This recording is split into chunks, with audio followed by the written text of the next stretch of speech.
Going to ask you what you would do about Cuba, but now we're now we're going to have some questions from the audience.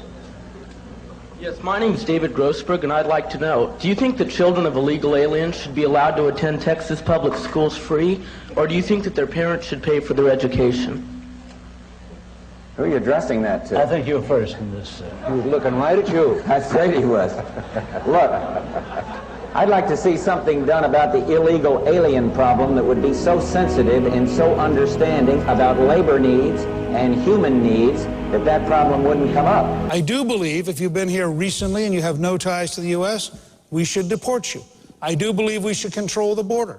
I do believe we should have very severe penalties for employers. But the problem has to be solved. The problem has to be solved because as we have kind of made illegal some kinds of labor that I'd like to see legal, we're doing two things. We're creating a whole society of really honorable, decent, family-loving people that are in violation of the law, and secondly, we're exacerbating relations with Mexico. And that's why you need an E-Verify system, and you need an entry-exit tracking system, and all sorts of other things to prevent illegal immigration. The answer to your question is much more fundamental than whether they attend Houston schools, it seems to me. I don't want to see a whole, if they're living here, I don't want to see a whole thing of 6- and 8-year-old kids being made, one totally uneducated and made to feel that they're living with outside the law. I believe we need to secure the border. I've been to the border with Governor Abbott in Texas and others, seeing the problems that they have there. There's international criminal organizations penetrating our southern-based borders, and we need to do something about it. Secure the border, enforce the law, no amnesty. Let's address ourselves to the fundamentals. These are good people, strong people. We're a country of laws, Bill. We're a country of laws, not of men, not of people who do whatever they want to do. I know we have a president who wants to do whatever he wants to do and take his pen and his phone and just tell everybody what he thinks is best. But the reason America is a great country, the reason is because our compassion is in our laws.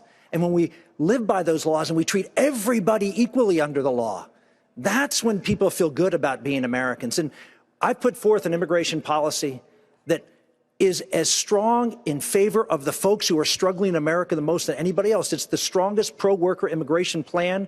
It says that after 35 million people have come here over the last 20 years, almost all of whom are unskilled workers, flattening wages, creating horrible opportunity, a lack of opportunities for unskilled workers. We're going to do something about reducing the level of immigration by 25%. I think the time has come that the United States and our neighbors, particularly our neighbor to the south, should have a better understanding and a better relationship than we've ever had.